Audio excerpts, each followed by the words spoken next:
మనందరికీ తెలుసు బ్రతకాలంటే ఫుడ్ కావాలి. ఆ ఫుడ్ నుంచే మనకు శక్తి వస్తుంది. కానీ ఎప్పుడైనా ఆలోచించారా అసలీ శక్తి ఎక్కడ్నుంచి మొదలవుతోందో? దీనికి జవాబు ఎక్కడో లేదు, మన చుట్టూ ఉండే పచ్చని మొక్కల్లోనే ఉంది. రండి, ఈరోజు మొక్కల సీక్రెట్ పవర్ని కనిపెడదాం. అవి సూర్యరశ్మిని ఆహారంగా ఎలా మార్చేస్తాయో చూద్దాం. ఒక మండుతున్న కొవ్వొత్తి, ఒక చిన్న ఎలుక, ఒక పుదీనా మొక్క వినడానికి సంబంధం లేనట్టున్నాయి కదా? కాని నమ్మండి, సుమారు 250 ఏళ్ల క్రితం ఈ మూడింటితో చేసిన ఒక సింపుల్ ప్రయోగమే సైన్స్లో ఒక పెద్ద విప్లవాన్ని తీసుకొచ్చింది. ఏంటా మిస్టరీ? ఈ విశ్లేషణ చివరికల్లా మీకే అర్థమవుతుంది. సో మనం ఏం చూడబోతున్నామంటే, ఫస్ట్ అసలు జీవులు ఎన్ని రకాలుగా ఆహారం తీసుకుంటాయో చూద్దాం. తర్వాత మొక్కల సోలార్ రెసిపీ ఏంటో తెలుసుకుందాం. ఆ తర్వాత సైంటిస్టులు ఈ గ్రీన్ మిస్టరీని ఎలా సాల్వ్ చేశారో చూద్దాం. ఇక మొక్క లోపల ఉన్న ఎనర్జీ ఫ్యాక్టరీని కూడా విజిట్ చేసి ఫైనల్గా వంట చేసుకోలేని జీవుల సంగతేంటో తెలుసుకుందాం. రైట్, ఇక మొదలు పెట్టేద్దాం. చూడండి, మన జీవ ప్రపంచంలో ఫుడ్ సంపాదించే విధానాన్ని బట్టి ప్రాణుల్ని బేసిక్గా 2 గ్రూపులుగా విడదీయచ్చు. ఒకటి, తమ ఫుడ్ తామే ప్రిపేర్ చేసుకునేవి. రెండోది, ఫుడ్ కోసం ఇతరులపై ఆధారపడేవి. దీన్ని మనం ఇంకా సింపుల్గా అర్థం చేసుకోవాలంటే, స్వయం పోషకాలు అంటే ప్రకృతిలో ఉండే చెఫ్స్ అన్నమాట. బెస్ట్ ఎగ్జాంపుల్ మొక్కలు. అవి సూర్యరశ్మిని ఉపయోగించి వాటి ఫుడ్ అవే వండుకుంటాయి. ఇక పరపోషకాలు అంటే మనలాంటి కస్టమర్స్, మనుషులు, జంతువులు, ఈవెన్ పుట్టగొడుగులు కూడా. మనమందరం ఈ కేటగిరీనే. మనకు ఎనర్జీ కావాలంటే ఈ చెఫ్స్ మీద లేదా వేరే కస్టమర్స్ మీద డిపెండ్ అవ్వాల్సిందే. ఓకే, మరిప్పుడు ఆ చెఫ్స్ అంటే మనం మొక్కలు వాడే ఆ మ్యాజికల్ రెసిపీ ఏంటో చూద్దామా? సూర్యరశ్మి లాంటి ఒక సింపుల్ ఇంగ్రీడియంట్ని వాడుకొని లైఫ్కి కావాల్సిన ఎనర్జీని క్రియేట్ చేసే ఈ ప్రాసెస్ నిజంగా ఓ అద్భుతమే. ఆ మ్యాజికల్ ప్రాసెస్కే మనం కిరణజన్య సంయోగ క్రియ లేదా ఫోటోసింథసిస్ అని పేరు పెట్టాం. చాలా సింపుల్. ఫోటో అంటే లైట్, సింథసిస్ అంటే తయారు చేయడం. ఈ ఇమేజ్లో చూస్తే గాలిలోంచి కార్బన్ డయాక్సైడ్ ఆకులోకి వస్తోంది, కింద వేర్ల నుంచి నీళ్లు పైకి వస్తున్నాయి. ఈ రెండింటికి సన్లైట్ ఎనర్జీ యాడ్ అవ్వగానే మనకు 2 సూపర్ అవుట్పుట్స్ వస్తాయి. ఒకటి మొక్కకు ఫుడ్, రెండోది మనందరికీ ప్రాణవాయువు ఆక్సిజన్. సో ఈ రెసిపీని బ్రేక్డౌన్ చేస్తే ఇన్పుట్స్ ఏంటి?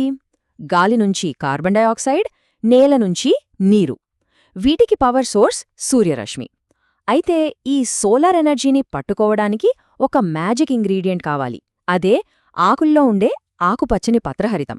ఇక ఫైనల్ ప్రాడక్ట్స్ మొక్కకు ఎనర్జీ ఇచ్చే గ్లూకోజ్ అంటే షుగర్, ఇంకా మనకు ప్రాణం పోసే ఆక్సిజన్. దీన్నే కెమిస్ట్రీలో ఈ ఈక్వేషన్తో చూపిస్తారు. చూడ్డానికి కాంప్లికేటెడ్గా ఉన్నా ఇది చాలా సింపుల్. లెఫ్ట్ సైడ్ ఉన్న కార్బన్ డయాక్సైడ్ నీరు, సన్లైట్ ఎనర్జీతో కలిసి రైట్ సైడ్ ఉన్న గ్లూకోజ్ అంటే ఫుడ్, ఇంకా నీరు ఆక్సిజన్గా ఎలా మారుతున్నాయో ఇది చూపిస్తోంది. నమ్మశక్యం కాదుగాని మన భూమి మీద ఉన్న దాదాపు మొత్తం జీవరాశికి ఎనర్జీ ఇచ్చేది ఈ సింపుల్ రియాక్షనే. అసలు ఇంత గొప్ప ప్రాసెస్ జరుగుతోందని సైంటిస్టులు ఎలా కనిపెట్టారు? ఇది ఏదో ఒక్కరోజులో జరిగింది కాదు. దీని వెనక కొన్ని 100 ఏళ్ల పరిశోధనల కథ ఉంది.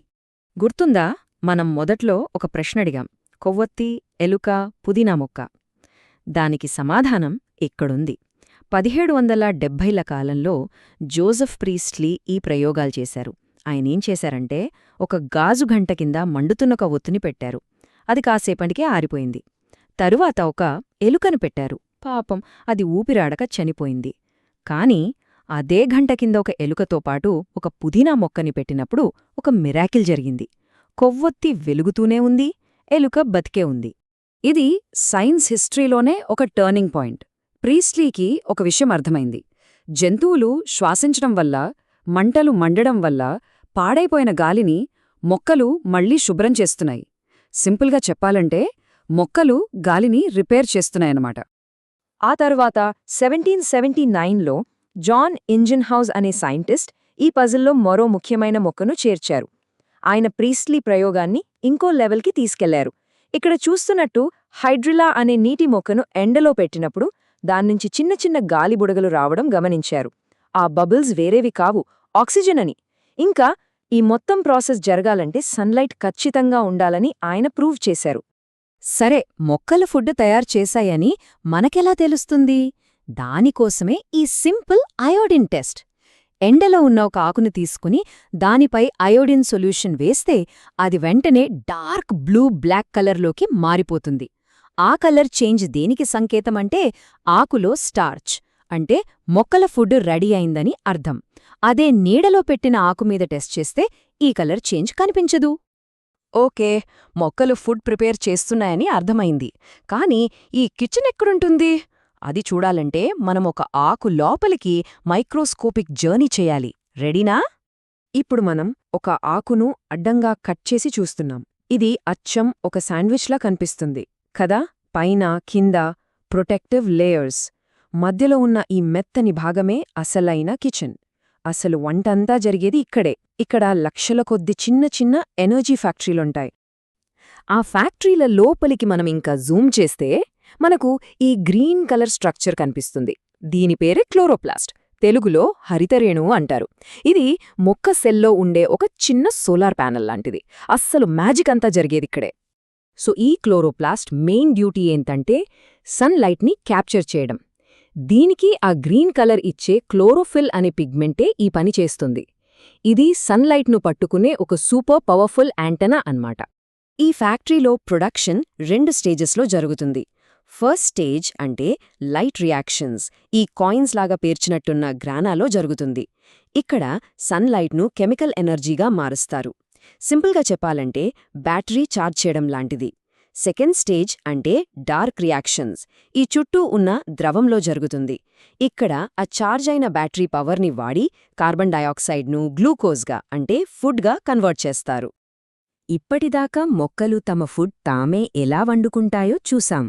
మరి మనలాగా ఫుడ్ వండుకోలేని కోట్ల జీవుల మాటేంటి? వాటినే మనం పరపోషకాలు అంటాం. మరి అవి ఎలా సర్వైవ్ అవుతాయి? ఫర్ ఎగ్జాంపుల్, ఈ చిన్న జీవుల్ని చూడండి. అమీబాకి తినడానికి ప్రత్యేకంగా నోరు లేదు. అదేం చేస్తుందంటే తన బాడీనే చేతుల్లాగా మార్చి ఫుడ్ని చుట్టుముట్టి లోతలికి లాగేసుకుంటుంది. పక్కనే ఉన్న పారామీషియం అయితే దాని బాడీ మీద ఉండే ఒక స్పెషల్ గేట్ ద్వారా ఫుడ్ తీసుకుంటుంది. చూసారా, పద్ధతులు వేరేనా, టార్గెట్ మాత్రం ఒక్కటే, ఎనర్జీ సంపాదించడం. ఈ పరపోషకాల్లో కూడా చాలా వెరైటీలున్నాయి. పుట్టగొడుగుల్లాంటి కొన్ని చనిపోయిన వాటిని తింటూ ప్రకృతిని క్లీన్ చేస్తాయి. వీటిని మనం నేచర్ రీసైక్లర్స్ అని పిలవచ్చు. కస్కూట, దోమల్లాంటి కొన్ని బతికున్న వాటిమీదే ఆధారపడతాయి. వీటిని పరాన్నజీవులు అంటాం. ఇక మనలాంటి జంతువులు ఫుడ్ని మొత్తం మింగేసి బాడీ లోపల డైజెస్ట్ చేసుకుంటాయి. సో ఫైనల్గా చూస్తే విషయం క్లియర్గా అర్థమవుతుంది. మొక్కలు ఉత్పాదకులు అంటే ప్రొడ్యూసర్స్, అవి ఎనర్జీని క్రియేట్ చేస్తాయి. మిగిలిన జీవులన్నీ వినియోగదారులు అంటే కన్జ్యూమర్స్. మనం తినే ప్రతి ఫుడ్ ఐటంలో ఉండే ఎనర్జీని వెనక్కి ట్రేస్ చేసుకుంటూ వెళ్తే ఫైనల్గా దాని మూలం సూర్యుడు, మొక్క దగ్గరే ఆగుతుంది. ఈ కిరణజన్య సంయోగ క్రియ అనేది మన భూమి ఫేజ్నే మార్చేసింది. గాలిని ఆక్సిజన్తో నింపింది. మనలాంటి కాంప్లెక్స్ లైఫ్ ఫామ్స్ పుట్టటానికి దారి చూపించింది. ఇది మన గతాన్ని నిర్మించింది, మన ప్రెజెంట్కి ప్రాణం పోస్తోంది. మరి మన ఫ్యూచర్కు పవర్ ఇచ్చే నెక్స్ట్ గ్రేట్ ఇన్నోవేషనేమై ఉంటుంది? ఆలోచించాల్సిన విషయమే కదా.